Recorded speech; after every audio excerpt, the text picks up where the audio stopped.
Hello student, আমি আবার তোমাদের সামনে এসেছি গোলকের দ্বিতীয় পর্বে। যেহেতু আমরা প্রথম পর্বে গোলকের সূত্র থেকে শুরু করে আমরা গোলকের 1 থেকে 7 পর্যন্ত সমাধানগুলি করেছি।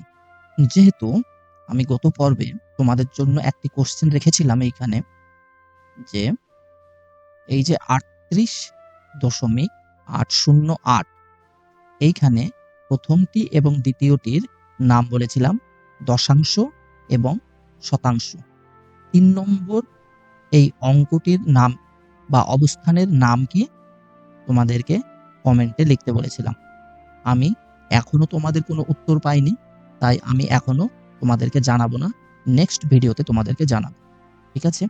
আমি আশা করি দ্বিতীয় পর্বটিও তোমাদের খুব ভালো লাগবে।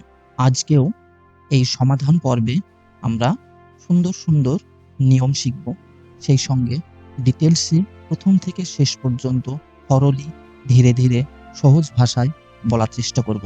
আশা করি তোমাদের পছন্দ হবে। তো চলো দেরি না করে শুরু করি। বাট যদি তুমি নতুন হয়ে থাকো তাহলে অবশ্যই সাবস্ক্রাইব করে নাও, না হলে পরবর্তী ভিডিওগুলি পাবে না। ৮ নম্বর প্রশ্নে কি রয়েছে? একটি নিরেট সীসার গোলকের ব্যাসের দৈর্ঘ্য 14 সেমি। ব্যাসের দৈর্ঘ্য বলেছে, অর্থাৎ যে কোনো একটি বৃত্তের ব্যাস কোনটি হতে পারে? ব্যাস হচ্ছে এই যে এই প্রান্ত থেকে অপর প্রান্ত পর্যন্ত এই দূরত্ব, অর্থাৎ কেন্দ্রগামী এই প্রান্ত থেকে ওই প্রান্ত পর্যন্ত এটা হচ্ছে ব্যাস। এই ব্যাসের দৈর্ঘ্য দেয়া রয়েছে 14 সেমি, অর্থাৎ ব্যাসার্ধ বা আর এটা কি হবে? 14 সেমির অর্ধেক, অর্থাৎ এটা হবে 7 সেমি। এই গোলকটিকে গলিয়ে 3.5 সেমি দৈর্ঘ্যের ব্যাসার্ধের কতগুলি নিরেট গোলক তৈরি করা যাবে? অর্থাৎ আমি তোমাদেরকে একটা সোজাসুজি উদাহরণের সাহায্যে তোমাকে বলে দিচ্ছি কি করতে বলেছে অঙ্কটিকে। ঠিক আছে? ধরো তুমি নারিকেলের লাড্ডু তৈরি করছো, সেই নারিকেল দিয়ে তুমি 14 সেমি দৈর্ঘ্যের একটি বড় লাড্ডু তৈরি করেছো। এবার তোমাকে বলা হলো ওই লাড্ডুটিকে সমান 3.5 সেমি দৈর্ঘ্যের লাড্ডু বানাতে হবে। তাহলে তুমি কতগুলি লাড্ডু বানাতে পারবে? এই হচ্ছে বিষয়। তো যাই হোক, আমরা প্রশ্নটির মধ্য থেকে পেলাম কি? ব্যাসের দৈর্ঘ্য 14 সেমি এবং এই গোলকটিকে ভেঙে বা গলিয়ে আমরা নতুন এই 3.5 সেমি ব্যাসার্ধ বিশিষ্ট কতগুলি গোলক তৈরি করতে পারবো সেইটা আমাদেরকে বের করতে হবে। খুবই সহজ।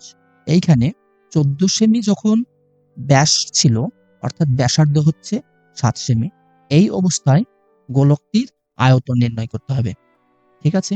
এই আয়তনটি বের করবার পর ছোট এই গোলকের আমাদেরকে আয়তন বের করতে হবে। এই ছোট গোলকের আয়তন দিয়ে যদি আমরা বড় গোলকের আয়তনকে ভাগ করে দিই, তাহলেই আমরা কতটা গোলক পাবো সেটা আমরা পেয়ে যাব। একদম সহজ। তাহলে দেখো আমরা কি করেছি?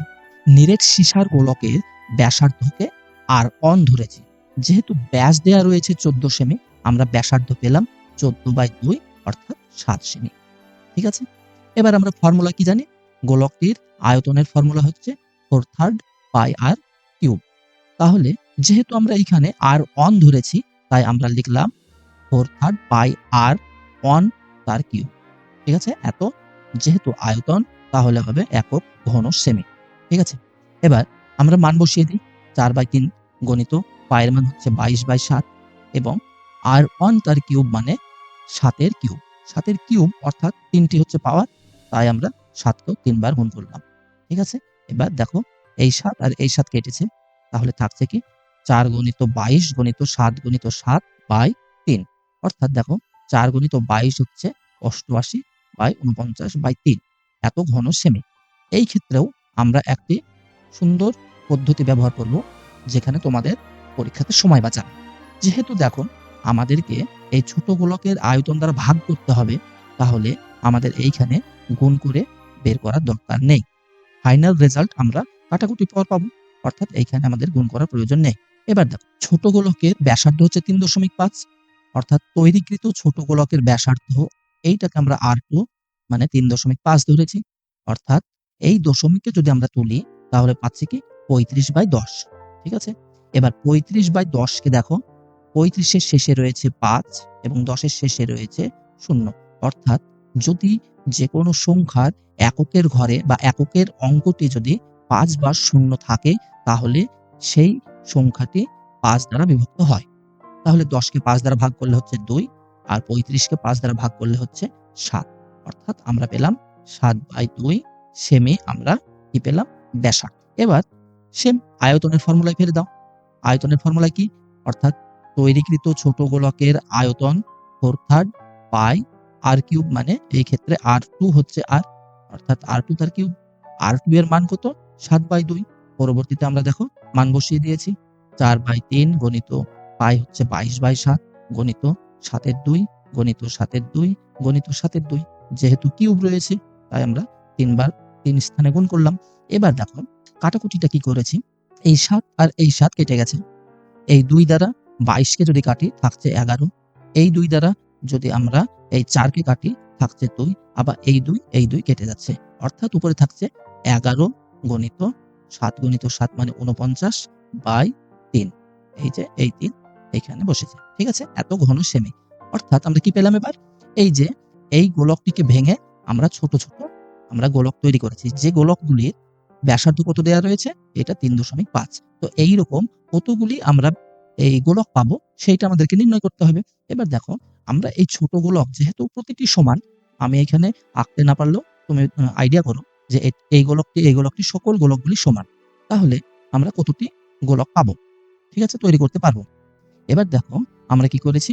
বড় গোলকের যে আয়তন রয়েছে ৮৮ গণিত ৪৯/৩ এইটাকে ছোট গোলকের আয়তন দ্বারা ভাগ করে দিয়েছি।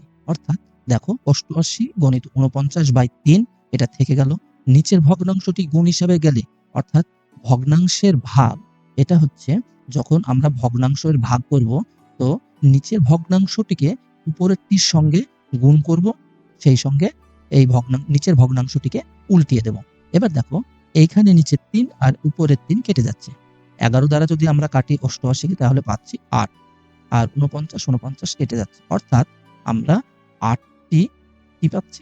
ছোট গোলক পাচ্ছি। এখানে তোমরা এই বড় গোলকটিকে ভেঙে টোটালে কটা পাচ্ছি আমরা? ৮ টি ছোট গোলক পাচ্ছি। ঠিক আছে?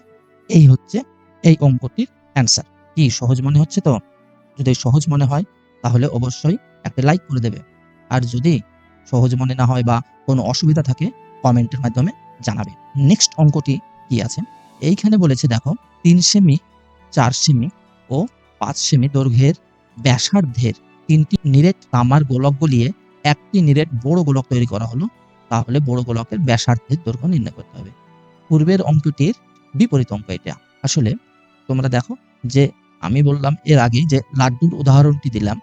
এই ক্ষেত্রে এবার করতে হবে আমাদেরকে এইরকম ধরো ৩টি গোলক রয়েছে যার একটির ব্যাসার্ধ হচ্ছে ৩ সেমি, এইটা ধরো ৩ সেমি, এইটা হচ্ছে ৪ সেমি আর এইটা হচ্ছে ৫ সেমি। এই ৩টি গোলককে গলিয়ে আমরা একটি বড় গোলক তৈরি করব।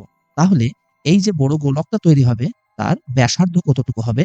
তা এইটা আমাদেরকে নির্ণয় করতে হবে। প্রশ্নের মধ্যে যে তথ্য দেয়া রয়েছে সেই তথ্য থেকে আমাদেরকে বুঝতে হবে এবং অঙ্কটি সমাধান করতে হবে। তাহলে আমরা এইখানে বুঝতে পারলাম যে এই ছোট গোলক ৩টিকে গলিয়ে এই যে বড় গোলকটি করা হলো, এই বড় গোলকটির ব্যাসার্ধ কত হবে এইটা নির্ণয় করতে হবে। কি এবার বুঝতে পারলে অঙ্কটি? আশা করি পেরেছো। তো দেখো আমরা সমাধানটি কিভাবে করব? ছোট গোলক ৩টির ব্যাসার্ধ যথাক্রমে ৩ সেমি, ৪ সেমি ও ৫ সেমি। ব্যাসার্ধ যেহেতু দেয়া আছে অর্থাৎ আর দেওয়া আছে, তাহলে ছোট গোলক প্রথমটি ৩ সেমি, এটা হচ্ছে ছোট গোলক। এর আয়তন কি হবে? 4/3 পাই r কিউব। আর এর জায়গায় আমরা কি বসিয়েছি? আর এর জায়গায় আমরা ৩ বসিয়েছি। এইখানে তুমি ফর্মুলাতে প্রতিবার আমরা যেমন এইখানে ফর্মুলাটি লিখছি, তুমি লিখতেও পারো। তুমি যদি স্টেপ জাম্প করতে চাও, যদি ভুল না হওয়ার সম্ভাবনা থাকে তুমি এইভাবেই করতে পারবে। ঠিক আছে? তাহলে 4/3 পাই r কিউব। আর এর স্থানে আমরা বসিয়েছি প্রথম গোলকের ব্যাসার্ধ। এত ঘন সেমি। এবার দেখো আমরা 4/3 কিন্তু ৩ এর কিউব আলাদাভাবে রেখেছি। কেন রেখেছি? এইটা আমাদেরকে একটু মনে রাখতে হবে বা তোমাদেরকেও একটু আলাদাভাবে মনে রাখতে হবে। কেন? যেহেতু আমরা ৩টি গোলকের আয়তন পাবো, সেই আয়তন কি করতে হবে আমাদেরকে? ৩টিকে যোগ করতে হবে। এবার প্রতিটার ক্ষেত্রে বা প্রতিটি আয়তনের ক্ষেত্রে আমরা 4/3 পাই পাবো। তাহলে মান বসিয়ে গুণ করা কোনো মানেই হয় না। তাহলে আমরা এইভাবে রেখে দেব।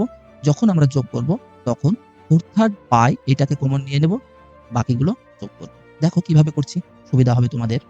দেখো দ্বিতীয় ছোট গোলকটি যেটা আছে সেটা তো আমরা পেয়েছি। এবার দ্বিতীয় গোলকের ক্ষেত্রে কি হবে? 4/3 বাই r এর স্থানে আমরা 4 বসিয়েছি। ঠিক আছে? তাহলে 4 এর কিউব কত? 4 4 16, 4 16 64। এই যে 4/3 আলাদা রেখে দিলাম, সেই সঙ্গে গুণ হিসাবে থাকলো 64 এত ঘন সেমি। এবং ৩ নম্বরেরটি কি হবে? r এর স্থানে 5 বসাবো। অর্থাৎ 5 এর কিউব কত হবে? 5 5 এ 25, 5 25 125। অর্থাৎ 4/3 এই যে পাই 125। এবার এই ৩ টির যোগফল কত হবে? ছোট গোলক ৩ টির মোট আয়তন, এই ৩ টির যোগফল। দেখো এই স্থানে আমরা কি করেছি? এর আয়তনেও রয়েছে 4/3 পাই, এর আয়তনেও রয়েছে 4/3 পাই, এর আয়তনেও রয়েছে 4/3 পাই। আমরা এই 4/3 পাইকে কমন নিয়ে নিলাম। তাহলে কে পড়ে আছে?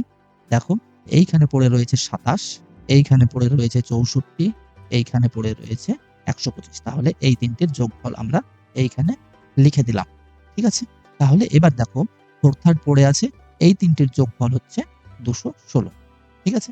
এবার আমরা এত ঘন সেমি এটা রেখে দিলাম। এখন আমাদের কি বের করতে হবে? এইটা হচ্ছে যে ছোট গোলকের আয়তনগুলির যোগফল পেলাম, এটাই তো বড় গোলকের আয়তন। তাহলে আমরা এইভাবেই রেখে দেব, দিয়ে বড় গোলকের ব্যাসার্ধটিকে ধরে নেব। বড় গোলকের ব্যাসার্ধ আর সেমি আমরা ধরে নিলাম। তাহলে আয়তন কি হবে? 4/3 পাই আর কিউব। ঠিক আছে? প্রশ্নানুসারে এইটা কি নয়?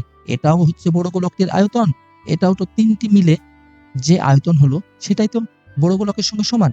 প্রশ্নানুসারে 4/3 পাই আর কিউব অর্থাৎ বড় গোলকের এই আয়তনটি সমান এই ছোট ৩টি গোলকের যোগফলের আয়তনের সঙ্গে সমান। এবার দেখো সমানের ২ প্রান্তে আমরা 4/3 4/3 কেটে দিতে পারি এবং এই পাইও কেটে দিতে পারি। তাহলে এখন কি রয়েছে?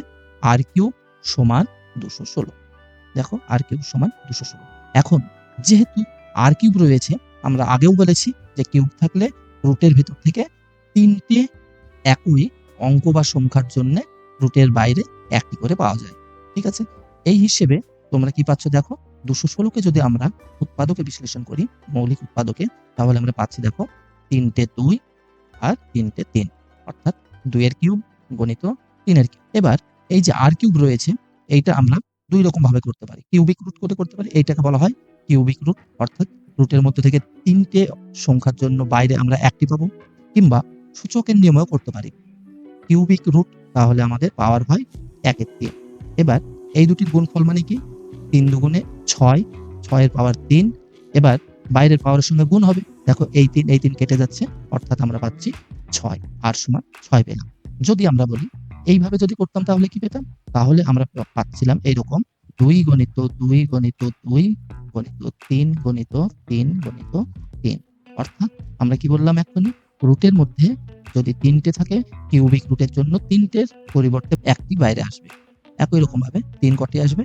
৩টের জন্য ১টি, অর্থাৎ ৩ দুগুণে ৬। তোমরা এই সূচকের নিয়মে করতে পারো, এইভাবেও করতে পারো। যেভাবে খুশি, যেটা তোমার সহজ মনে হয় সেইটা তুমি করবে। তুমি ডাইরেক্ট করে দিতে পারো। ঠিক আছে? এইখানে এইসব না বসিয়ে আর ইকুয়াল টু ডাইরেক্ট 6 বসিয়ে দেবে, তাও কোনো ভুল হবে না। তো এইভাবে ভেঙে করাই ভালো। ঠিক আছে? তা না হলে তোমরা হয়তো ভুল করে ফেলবে। তাই ভেঙেই করবে। উৎপাদকে বিশ্লেষণ করে ৩টের জন্য ১টাকে বাইরে বের করবে, আর এই ৩টের জন্য ১টাকে বাইরে বের করে অবশ্যই এটা এইখানে গুণফল হিসেবে থাকবে। এটা মনে রাখবে। যদি ভুল করো কখনো বা উল্টোপাল্টা হয়ে যাবে। তাহলে ৩ দুগুণে ৬ আমরা আর পেলাম। অর্থাৎ এই গোলক ৩টিকে গলিয়ে আমরা বড় যদি একটা গোলক তৈরি করি, তাহলে এর ব্যাসার্ধ আমরা পাবো ৬ সেমি। এবার হ্যাঁ, ব্যাসার্ধের দৈর্ঘ্য বলেছি, অর্থাৎ আমরা ৬ সেমি আমাদের অ্যান্সার হবে। অর্থাৎ আমরা লিখব নির্ণেয় বড় গোলকের ব্যাসার্ধ ৬ সেমি। যদি আমাদেরকে ব্যাসার্ধ না বলে ব্যাস বলতো, তখন আমরা কি করতাম? যেহেতু আর বেরিয়েছে ৬ সেমি, তাহলে আমাদের ব্যাস হতো এর ডবল, অর্থাৎ ২ গণিত ৬ করতাম। তো যাই হোক, ব্যাসার্ধ বলেছে তাই আমরা ৬ করলাম। এটি হচ্ছে অ্যান্সার। কি ভালো লাগছে? তোমার কি মনে হয় এই পদ্ধতিটি সহজ না কঠিন? কমেন্টে জানাও। কিছু কিছু বিষয় আছে যেগুলো জানলে তুমি অবাক হবে। সেই বিষয়গুলি জানতে হলে অবশ্যই ভিডিওটি শেষ পর্যন্ত থাকতে হবে। এবং যারা আমাদের এই চ্যানেল অর্থাৎ ম্যাথ উইজার্ড ফ্যামিলির সঙ্গে এখনো যুক্ত হওনি, আমাদের সঙ্গে যুক্ত হতে চ্যানেলটিকে সাবস্ক্রাইব করে নাও। যদি কোনো কিছু তোমাদের সমস্যা থাকে, স্পেসিফিক কোনো প্রবলেম থাকে, তোমরা আমাকে কমেন্টের মাধ্যমে জানাতে পারো। আমি যথাসাধ্য চেষ্টা করব তোমাদের এই প্রবলেমকে সমাধান করার। ঠিক আছে? এই অঙ্কটি তোমাদের যদি পছন্দ হয় অবশ্যই একটা লাইক করবে। ঠিক আছে? আমি তোমাদের লাইক এবং কমেন্টের অপেক্ষায় থাকি। কেননা একটি ভিডিও করতে গেলেও অনেক সময় ব্যয় করতে হয়। ঠিক আছে?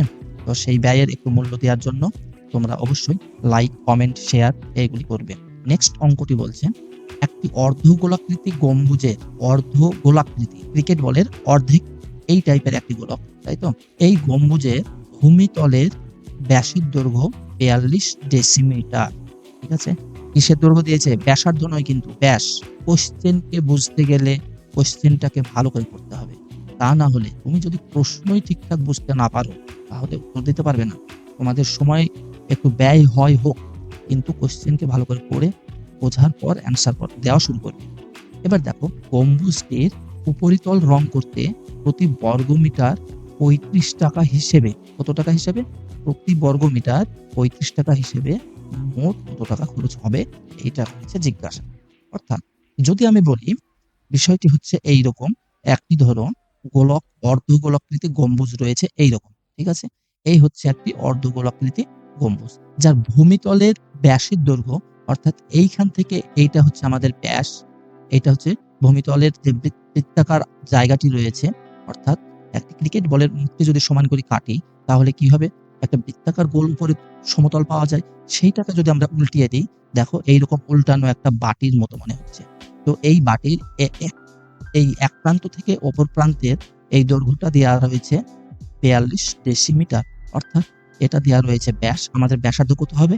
এর অর্ধেক, অর্থাৎ 42 বিভক্ত 2 মানে এটা হবে 21 ডেসিমিটার।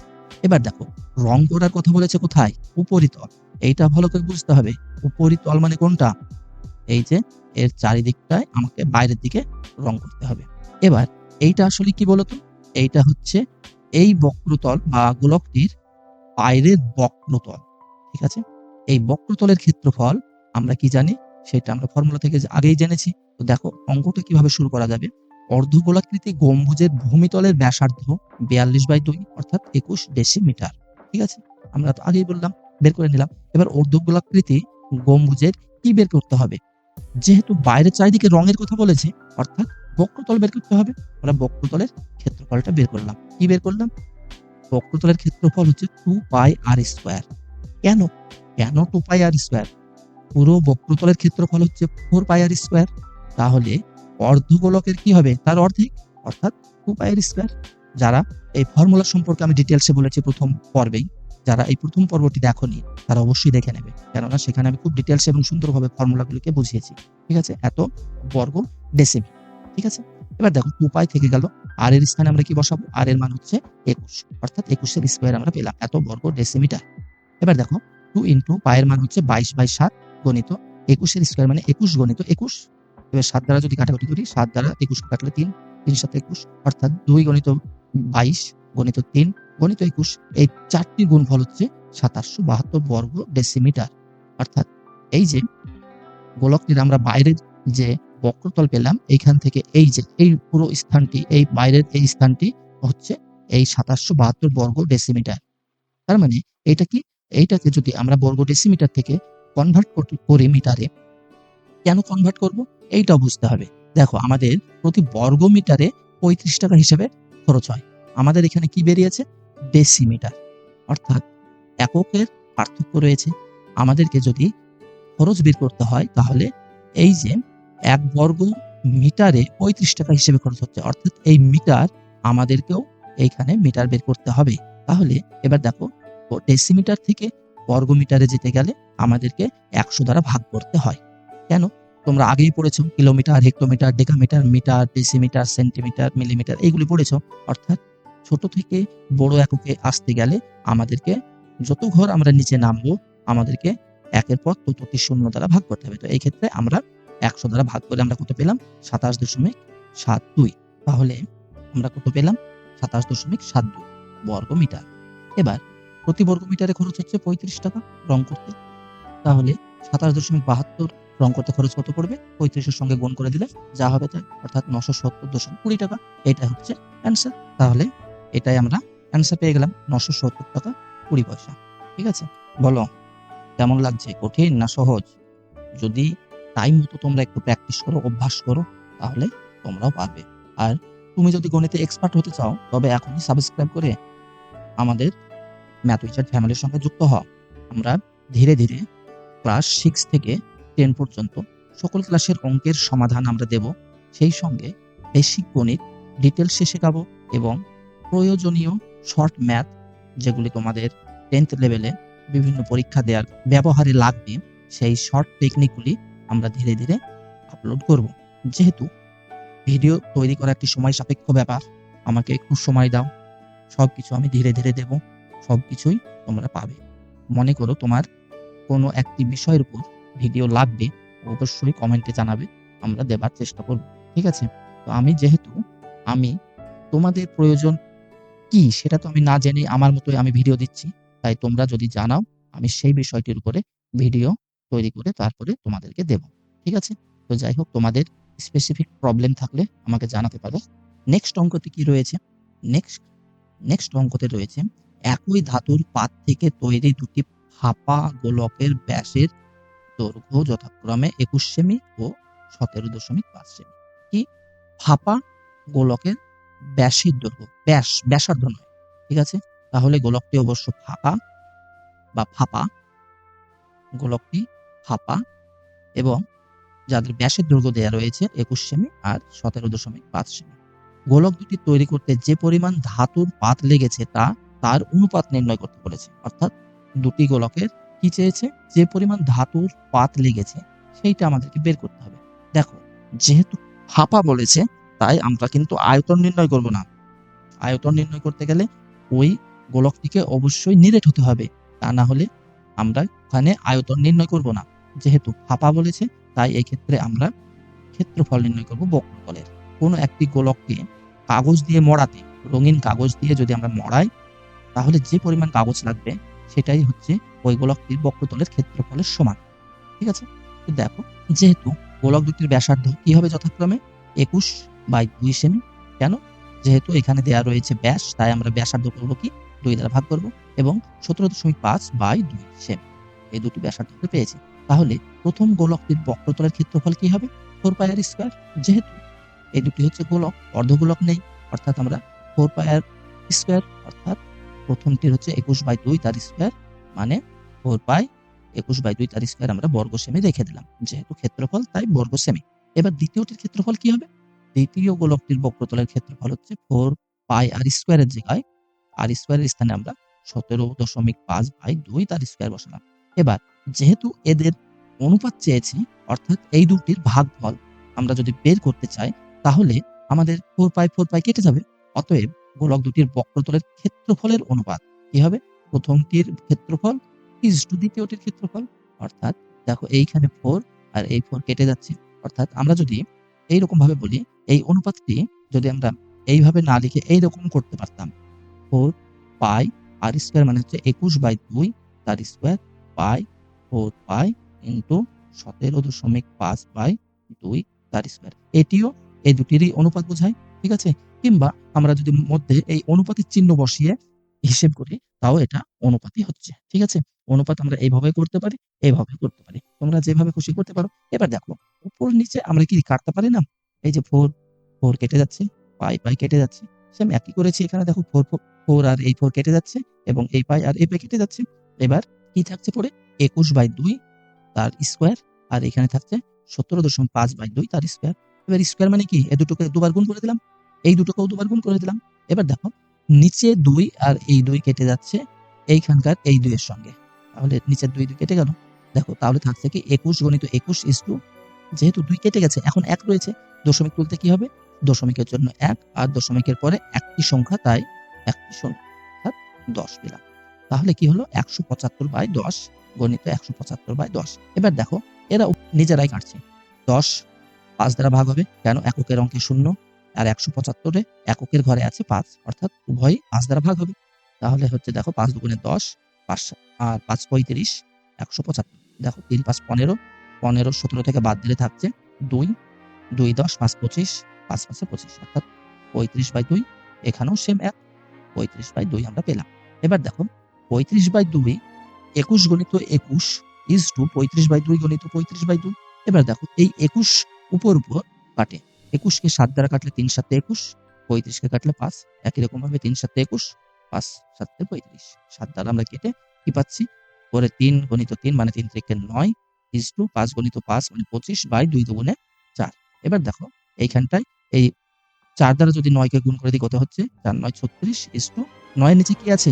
1 25 কে 25 এইভাবেও তোমরা হিসাব করতে পারো। তাহলে এইখানে দুটি গোলক যে রয়েছে তাদের বক্রতলের ক্ষেত্রফলের অনুপাত কত হচ্ছে?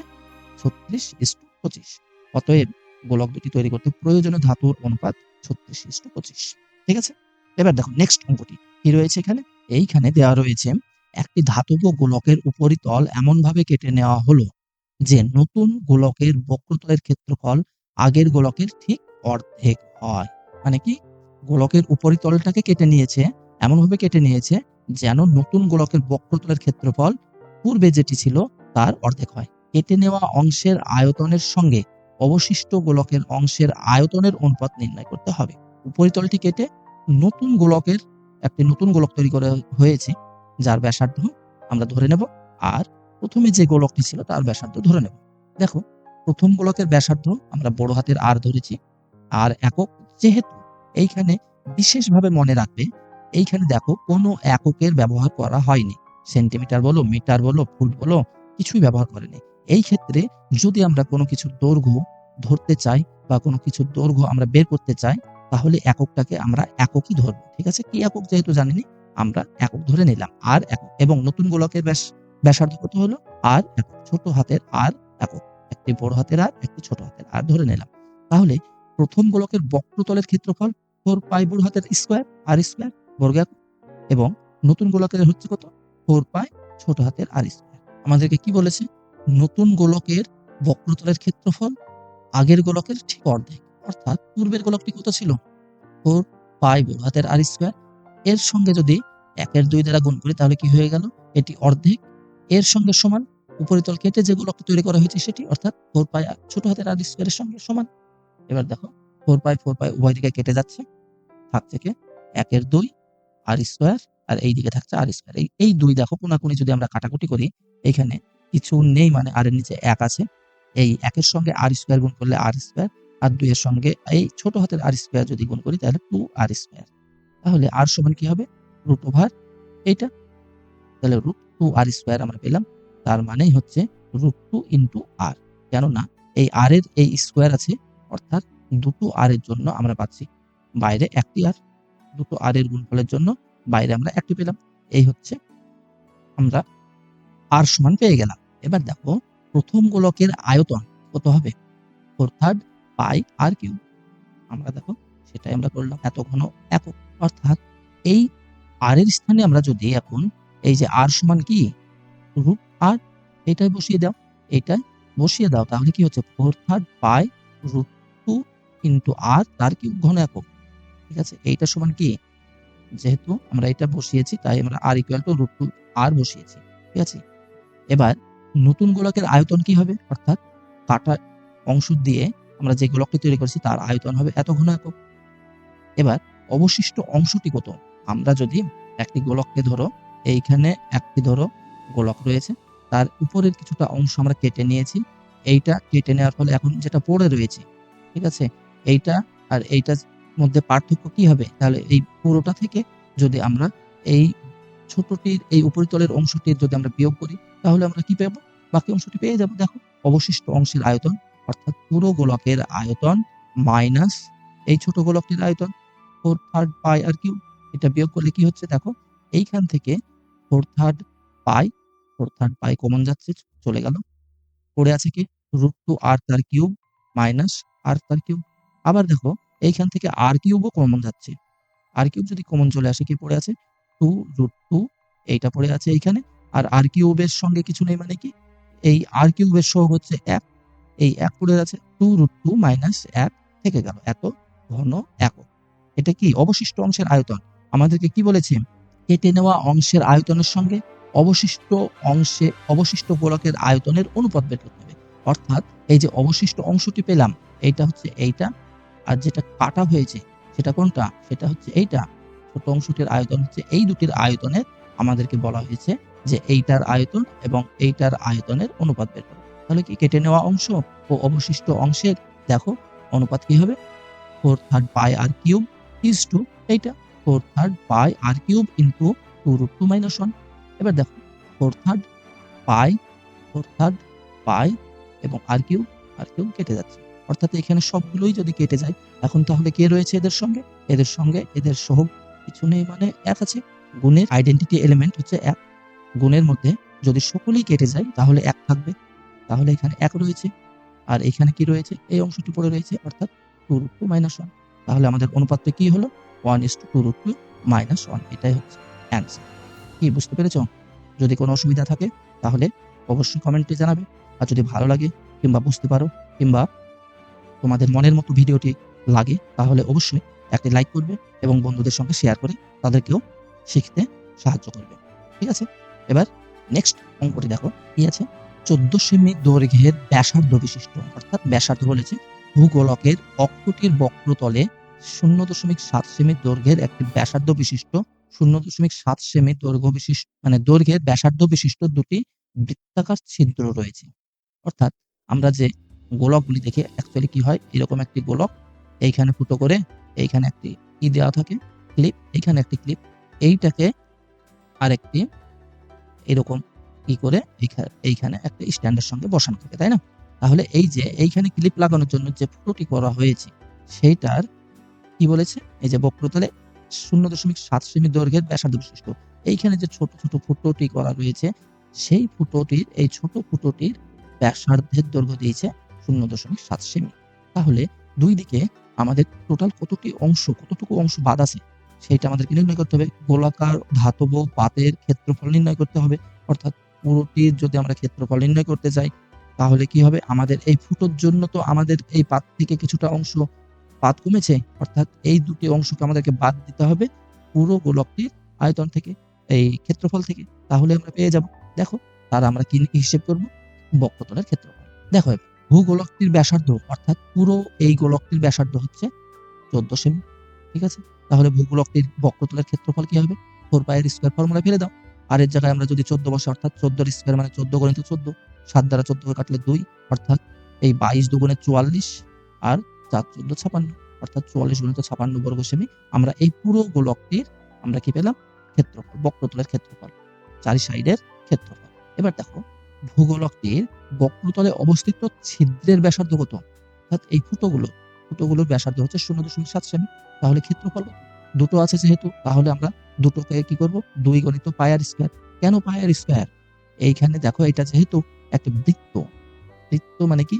বৃত্তের ক্ষেত্রফলে আমাদেরকে দুটো বৃত্তের ক্ষেত্রফল বের করতে হবে।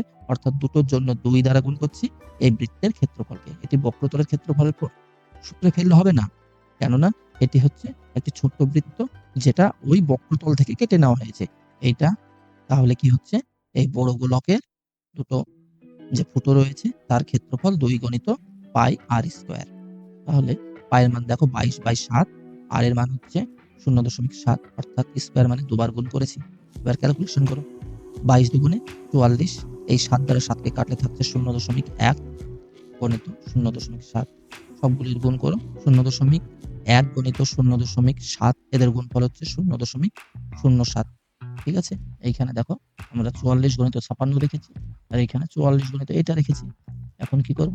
এদের বিয়োগফল, যেহেতু এই গোলকের এই দুটো ফুটোর অংশ বাদ দিলে আমরা বাকিটার ক্ষেত্রফল পেয়ে যাব, বক্রতলের ক্ষেত্রফল। বক্রতলের ক্ষেত্রফলটি তো আমাদের অ্যান্সার চেয়েছে। অর্থাৎ আমরা কি করছি? ভূগোলকটির গোলাকার অংশের ধাতব পাতের ক্ষেত্রফল অর্থাৎ ওই ফুটো দুটো বাদে যতটুকু আমাদের পাত প্রয়োজন সেই প্রয়োজনীয় পাতের পরিমাণ হবে বড় গোলকের ক্ষেত্রফল মাইনাস ছোট গোলকের অর্থাৎ ওই ফুটো দুটোর বৃত্তাকার ফুটো দুটির ক্ষেত্রফল। ঠিক আছে? এবার দেখো এই দুই স্থান থেকে আমাদের কি কমন যাচ্ছে? এখানেও রয়েছে ৪৪, এই ৪৪ আর এই ৪৪ কমন চলে এলো। অর্থাৎ পড়ে আছে কি? ৫৬ মাইনাস ০.০৭। এইখানে আমাদের এইটা হবে ৫৬, বিয়োগ করতে হবে ৫৬ থেকে ০.৭ বাদ গেলে ৫৫.৯৩। এইখানে ৫৬ থেকে এটা যদি বাদ দিই আমরা পেলাম ৫৫.৯৩। এবার দেখো এই দুটির গুণফল কি হবে? এই দুটির গুণফল তোমরা করবে ২৪৬০.৯২ পাওয়া যাবে। ঠিক আছে? এটা কি? এই গোলকটির দুটো এই বৃত্তাকার ফুটো বাদে যে পাতটি লাগবে তার ক্ষেত্রফল। অর্থাৎ ভূগোলকটি তৈরি করতে আমাদের এত বর্গ সেমি পাতের প্রয়োজন পড়বে। এই হচ্ছে অ্যান্সার। কি বুঝেছো? সহজ না কঠিন? কমেন্টে অবশ্যই জানাবে। এইসব অঙ্কগুলো এতটাই সহজ যে কয়েকবার দেখলে তোমাদের মুখস্থ হয়ে যাবে। বিশ্বাস হচ্ছে না? তোমরা চেষ্টা করো, অবশ্যই হয়ে যাবে। এই ম্যাথগুলি ভুল পদ্ধতিতে করতে গেলে তোমাদের সময় নষ্ট হবে। এই পদ্ধতিগুলি একটু মনে রাখো। কেননা এইখানে যদি আমি ৪৪ গণিত ৫৬ গুণ করতে যাই আমাদের সময় নষ্ট হবে। এই পদ্ধতিগুলো একটু মনে রাখতে হবে। এইখানে দেখো আমরা ৪৪ রেখে এইখানটা এই করছি ০.০৭ কে আমরা গুণ হিসেবে রাখছি। কেন? সময় বাঁচাবার জন্য। ৪৪ যদি আমরা কমন নিয়ে নিই তাহলে এই দুটির বিয়োগফল করে সবশেষে একটি গুণ করছি। আর তুমি যদি পূর্ব থেকেই গুণ করতে চাও, দেখো এইখানে একটি গুণ করতে সময় নষ্ট করতে হবে, এইখানে একটি গুণ করতে সময় নষ্ট করতে হবে। অর্থাৎ এই ম্যাথগুলি ভুল পদ্ধতিতে করতে গেলেই তোমার সময় নষ্ট হবে। তাই আমাদের এই চ্যানেলের সঙ্গে যুক্ত হয়ে থাকো। সুন্দর, সুন্দর পদ্ধতিগুলি তোমাদের সামনে তুলে ধরা হবে। আশা করি তোমাদের ভালো লাগবে। তোমরা তো জানোই এই চ্যানেলে আমরা ওয়েস্ট বেঙ্গল বোর্ডের 6 থেকে 10 পর্যন্ত সকল অঙ্কের সমাধানগুলি আমরা দেওয়ার চেষ্টা করব। সেই সঙ্গে বেসিক ম্যাথ এবং স্পিড ম্যাথের ভিডিও আমরা দিচ্ছি। ঠিক আছে? যারা এখনো সাবস্ক্রাইব করোনি ভাবছো, তাদের ভাবার কিছু নেই। তোমরা খুব তাড়াতাড়ি সাবস্ক্রাইবটা করে নাও। পরবর্তীতে আরো সুন্দর, সুন্দর সমাধান পদ্ধতি এবং আরো মজাদার অঙ্কের পদ্ধতি নিয়ে আমরা বিভিন্ন ভিডিও তৈরি করছি। ঠিক আছে? তো সেই ভিডিওগুলি মিস না করতে হলে অবশ্যই চ্যানেলটিকে সাবস্ক্রাইব করে বেল আইকনটিকে অ্যাক্টিভ করে রাখবে। তো নেক্সট অঙ্কটি দেখো, এই অঙ্কটি ২০২২ সালে এসেছিল। এই চ্যাপ্টার থেকে মোটামুটি ২০২২ সালে বেশ কয়েকটি অঙ্ক এসেছিল। শুধুমাত্র ২০২২ সালে আমার যা মনে পড়ছে ২ থেকে ৩টি অঙ্ক এসেছিল। শর্ট কোয়েশ্চেন এসেছিল ১টা কি ২টো। এই যে বড় অঙ্ক এইটা এসেছিল। দেখো এই অঙ্কটি খুব সুন্দর অঙ্ক একটি। শেষ পর্যন্ত খুব ভালো লাগার কথা। দেখো ৮ সেমি দৈর্ঘ্যের ব্যাসার্ধ দেয়া রয়েছে। একটি নিরেট গোলককে গলিয়ে ১ সেমি দৈর্ঘ্যের ব্যাসার্ধের কয়টি নিরেট গুলি তৈরি করা যাবে হিসেব করে লিখি। তোমরা ছোটবেলায় কি গুলতি নিয়ে খেলেছো? সেই গুলতিগুলি কি হয়? ছোট, ছোট হয়। তো সেই ধরো গুলতি তৈরি করবে, কিন্তু তুমি মাটির দ্বারা এই গুলতিগুলো তৈরি করছো। তো তুমি বেশ কিছুটা একটা বড় সাইজের মাটিকে কাদা করে তুমি নিয়ে এসেছো। বড় কাদার ওই অংশটি থেকে ছোট, ছোট অংশে তুমি কাদাগুলিকে নিয়ে গোল, গোল করে ছোট গুলতি তৈরি করবে। তাহলে সেম একই রকম ওইভাবেই ভাবো। বড় একটি কাদার অংশ থেকে ছোট, ছোট গুলতি তোমরা তৈরি করবে এবং ওই বড় কাদাটির যদি গোলক টাইপের ওই কাদাটির ব্যাসার্ধ ৮ সেমি হয়, তাহলে ১ সেমি ব্যাসার্ধের কয়টি আমরা গুলতি তৈরি করতে পারবো, এই হচ্ছে হিসেব করতে হবে আমাদের। এবার এই ক্ষেত্রে তুমি এই অঙ্কটি থেকে কোনটি নির্ণয় করতে হবে বুঝতে পারছো কি? কেননা এইটা বুঝতে না পারলে তুমি অঙ্ক পারবে না। তাহলে এখন দেখো ৮ সেমি ব্যাসার্ধের এই যে গোলকটি রয়েছে তার আয়তন কত হবে? অর্থাৎ পাই আর কিউবের ফর্মুলা ফেলে দিলাম, এত ঘন সেমি সমান আর এর স্থানে আমরা ৮ বসালাম। তার মানে ৮ এর কিউব ঘন সেমি। এটা আমরা রেখে দিলাম। এবার নতুন ছোট গুলি যেগুলো তৈরি করা হয়েছে সেগুলির ব্যাসার্ধ কত? ১ সেমি। অর্থাৎ আয়তন কত হবে? 4/3 পাই আর কিউব, অর্থাৎ 4/3 পাই ১ এর কিউব মানে ১। ঠিক আছে? এবার কি আমরা পুরো এই যে বড় গোলকটি রয়েছে তাকে যদি আমরা ছোট গোলকের এই আয়তন দ্বারা ভাগ করে দিই, তাহলে আমাদের কতটা এই যে গুলতি তৈরি হবে আমরা পেয়ে যাব। বড় গোলকটির আয়তন হচ্ছে 4/3 পাই আর কিউব মানে ৮ এর কিউব। এইটাকে ছোটটার আয়তন দ্বারা ভাগ করেছি 4/3 পাই আর কিউব মানে ১ এর কিউব। এবার দেখো ১ এর কিউব তো একই হয়। আর এখানে 4/3 কেটে যাচ্ছে উপর নিচে। এইটা আর এইটা কেটে গেল। একই রকম ভাবে এই পাই এবং এই পাই কেটে যাচ্ছে। এবার কে পড়ে থাকছে? শুধু পড়ে থাকছে ৮ এর কিউব, অর্থাৎ ৮ এর কিউব সমান কত? ৫১২। আর ১ এর কিউব মানে ১, অর্থাৎ ৫১২/১ মানে ৫১২। অর্থাৎ আমরা কি বলতে পারি? একটা ওই যে বড় গোলকটি ছিল সেইটাকে যদি আমরা ভেঙে ছোট, ছোট গুলতি বা গুলি তৈরি করি, সেগুলি কতগুলি হবে? এর আয়তনকে ছোটটির আয়তন দ্বারা ভাগ করে আমরা পেলাম ৫১২টি, অর্থাৎ ওইটি মানে ওই গোলকটিকে ভেঙে আমরা ৫১২টি ছোট, ছোট গুলি তৈরি করতে পারব। নির্ণেয় গোলক সংখ্যা বা গুলির সংখ্যা ৫১২টি। ঠিক আছে? এখানে গোলক সংখ্যা নয়, এখানে গুলির সংখ্যা। ঠিক আছে? যাই হোক তোমরা করে নেবে। আশা করি তোমাদের ভিডিওটি ভালো লাগার কথা। ঠিক আছে? তো যেহেতু আমাদের ভিডিওটি অনেকটাই বড় হয়ে যাচ্ছে, আমরা নেক্সট ভিডিওতে কি করব? পরবর্তী সমাধানগুলি করব, যেগুলি আমাদের শর্ট কোয়েশ্চেনে রয়েছে। যেমন দেখো ১৫ এর একেকটা ২০২২ সালে এসেছিল।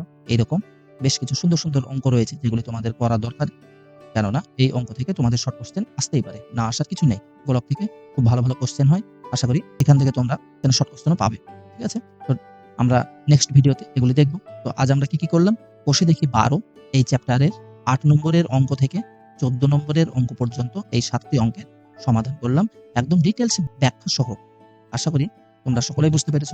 যারা অঙ্কগুলি বুঝতে পেরেছ এবং অঙ্কগুলি তোমাদের যদি ভালো লেগে থাকে অবশ্যই লাইক করবে। একই সঙ্গে তোমাদের বন্ধুদের মধ্যে এই চ্যানেলের লিঙ্কটিকে শেয়ার করবে। কেননা যদি তোমার বন্ধুরাও এই ভিডিওর মাধ্যমে শিখতে পারে বা উপকৃত হয়, আশা করি তোমাদের ভালো লাগবে। আর আমি সকলের স্বার্থে, সকলের উপকারের স্বার্থে বা শেখাবার স্বার্থে, গণিতের ভয় দূর করার স্বার্থে আমি এই ভিডিওগুলি করছি এবং তোমাদের পাশে থাকার ইচ্ছাতে এই ভিডিওগুলি করছি। তো তোমরা ম্যাথ উইজার্ড শিমুল এই চ্যানেলের সঙ্গে, ম্যাথ উইজার্ড ফ্যামিলির সঙ্গে থাকার জন্য এখনই চ্যানেলটিকে সাবস্ক্রাইব করো। তো যেহেতু এই অঙ্কগুলি শেষ হয়েছে, আশা করি নেক্সট ভিডিওটিও তোমাদের দেখা দরকার হবে। চ্যানেলটি সাবস্ক্রাইব করে বেল আইকনটি অ্যাক্টিভ করে রাখবেন পরবর্তী ভিডিওটি পাওয়ার জন্য। আজকের মতো বিদায়। দেখা হবে নেক্সট ভিডিওতে। ভিডিওটি শেষ পর্যন্ত দেখার জন্য তোমাদেরকে অসংখ্য ধন্যবাদ।